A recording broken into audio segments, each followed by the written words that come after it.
ಶಿವನ ಜನನದ ಬಗ್ಗೆ ಒಂದು ಕುತೂಹಲಕಾರವಾದ ಕಥೆಯಿದೆ. ಒಂದು ದಿನ ಬ್ರಹ್ಮ ಮತ್ತು ವಿಷ್ಣು ಇಬ್ಬರೂ ತಮ್ಮಿಬ್ಬರಲ್ಲಿ ಬಲಶಾಲಿ ಯಾರು ಎಂಬ ವಿಷಯವಾಗಿ ವಾಗ್ಯುದ್ಧ ನಡೆಸಿದ್ದರು.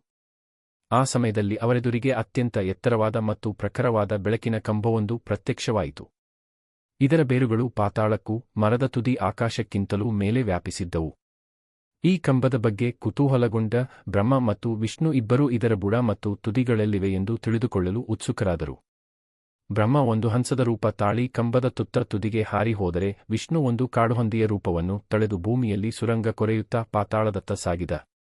ಆದರೆ ಇಬ್ಬರ ಸಾಮರ್ಥ್ಯಕ್ಕೂ ಮೀರಿ ಆ ಕಂಬ ಬೆಳೆದಿರುವುದರಿಂದ ಇದರ ತುದಿ ಅಥವಾ ಬುಡಗಳನ್ನು ತಲುಪಲಾರದೆ ಸೋತು ಇಬ್ಬರೂ ಭೂಮಿಯ ಮೇಲೆ ಹಿಂದಿರುಗುತ್ತಾರೆ. ಆ ಬಳಿಕ ಆ ಕಂಬದಲ್ಲಿ ಒಂದು ಬಿರುಕು ಮೂಡಿ ಆ ಬಿರುಕಿನಿಂದ ಶಿವ ಹೊರಬರುತ್ತಾನೆ. ಶಿವನ ಈ ಮತ್ತು ಅಪರಿಮಿತ ಶಕ್ತಿಯನ್ನು ಕಂಡ ಇಬ್ಬರೂ ತಮಗಿಂತಲೂ ಶಕ್ತಿಶಾಲಿಯಾದ ದೇವರು ಎಂದು ಶಿವನನ್ನು ಮೂರನೆಯವನಾಗಿ ಸೇರಿಸಿಕೊಳ್ಳುತ್ತಾರೆ.